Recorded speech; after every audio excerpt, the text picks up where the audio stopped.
Hello, guess who? She's back. Yes, the number one yapper, apparently, about being lonely and single. Quick disclaimer before I get into this video. A few weeks ago, my laptop did meet its doom.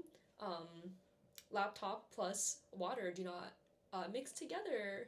Who knew? They do not go all together. So, I don't have the laptop that I usually use to like edit. I haven't been able to edit anything. So sorry, no subtitles on this video. Um, yeah, as usual, I'm here to rant. Here to let things out. Catharsis, but I guess if anybody's watching, I guess some people might be watching. If my malding is helpful to anyone, that would be lit. That would actually be quite flattering. But anyway, this is for Ham in the future. You are feeling pretty good right now. I actually have been feeling pretty good lately. That's why I don't know what to call this video other than like feel better about being single. Just it's funny, but it's like true. So I don't want to forget some of the stuff I'm thinking right now. Um, yeah. So in December, I did upload a video, and don't worry, it will be back, guys. Talking about how I find it, I carry a lot of pain and I feel a lot of sadness about the fact that that I'm single, that I don't have anyone. It was more so about I have I have lots of friends, I have family, I have people that I talk to and I feel that I connect with, but I still feel lonely. And I feel lonely because I feel unloved, is what I think I was trying to say. And what I really wanted and still desire to some extent is this this idea of unconditional love from a partner.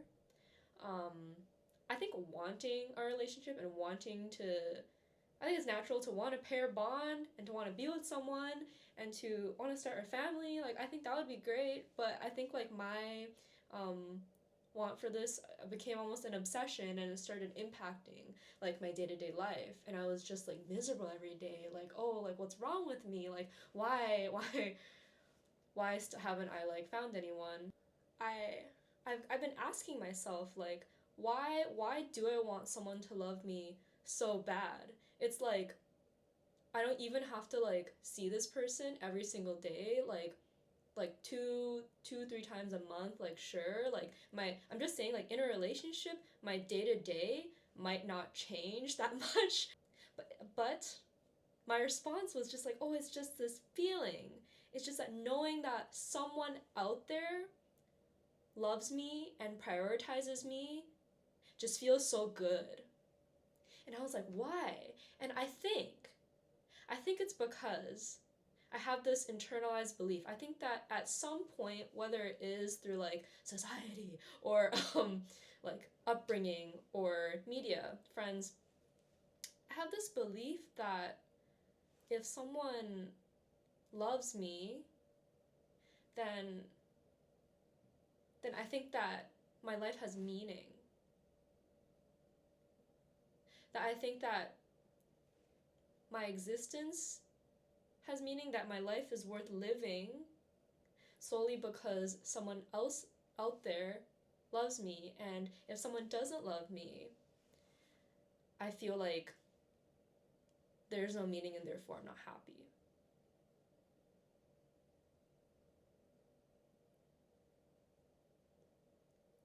And like, here's the thing. That's not true. Let me tell you why. Like that's just it just something feels like so wrong, and like no shade to others, I'm talking about myself. It just feels so wrong to live for something that is out of my control, to live for literally how other people perceive me and whether or not other people love me, to let that dictate how much value there is in living for me. It's just not true. And while I do think that a a relationship is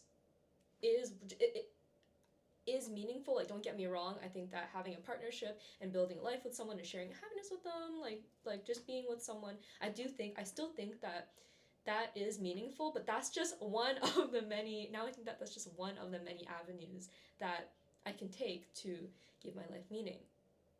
And also, even if I was in a relationship, life has no guarantees of this unconditional love. I don't even know if that exists. Life has really no guarantees of this,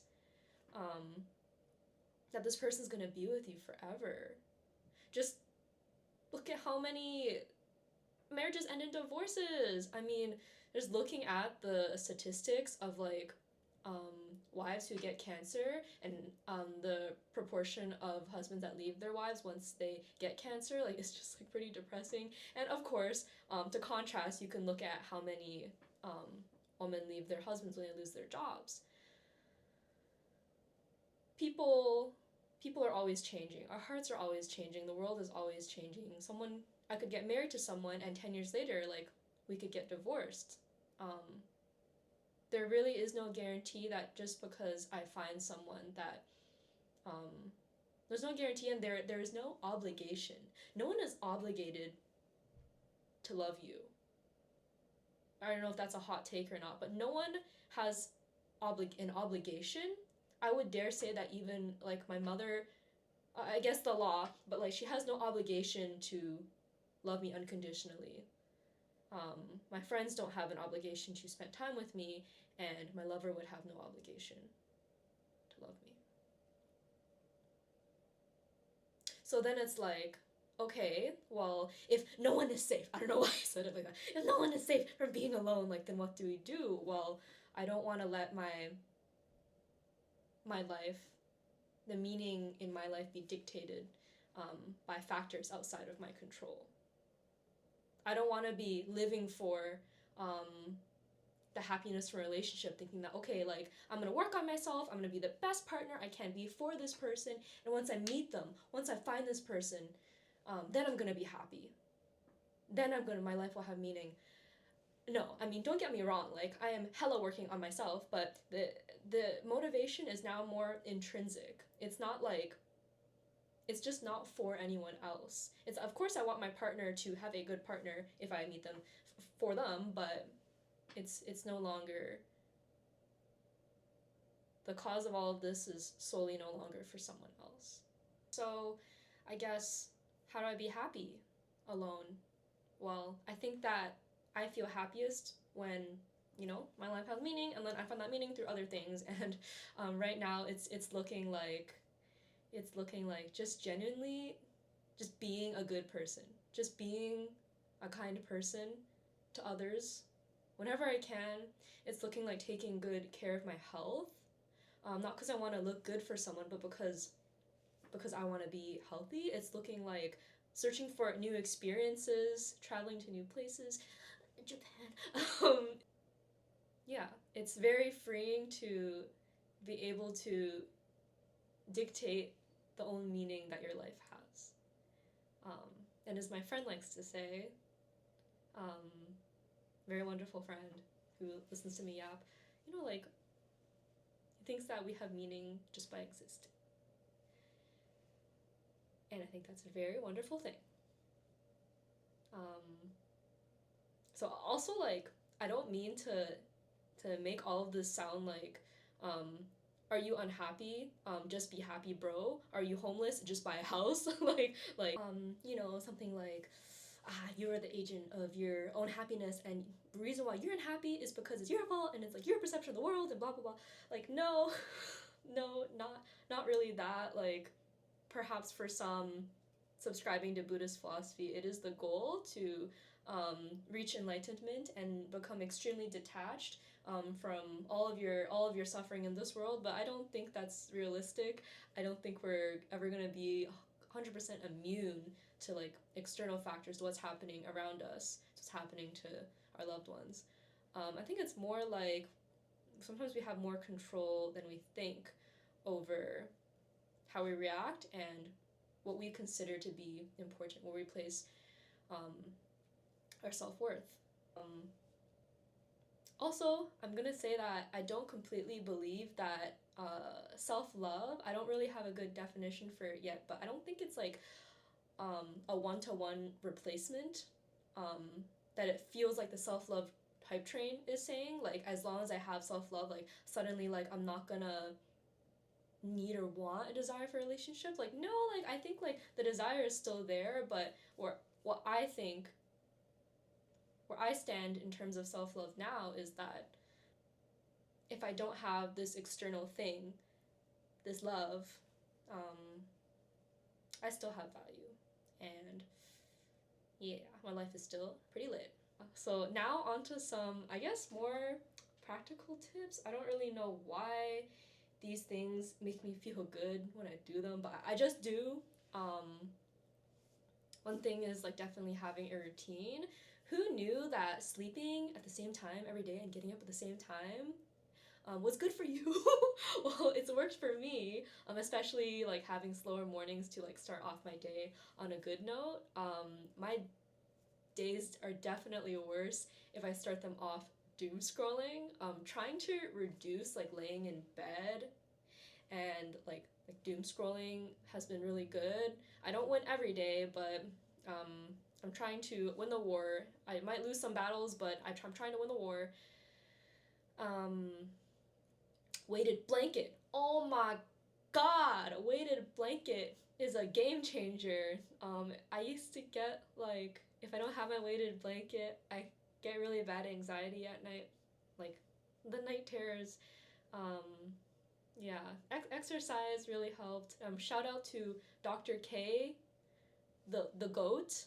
Dr. K has Healthy Gamer GG, has so many good self-help videos.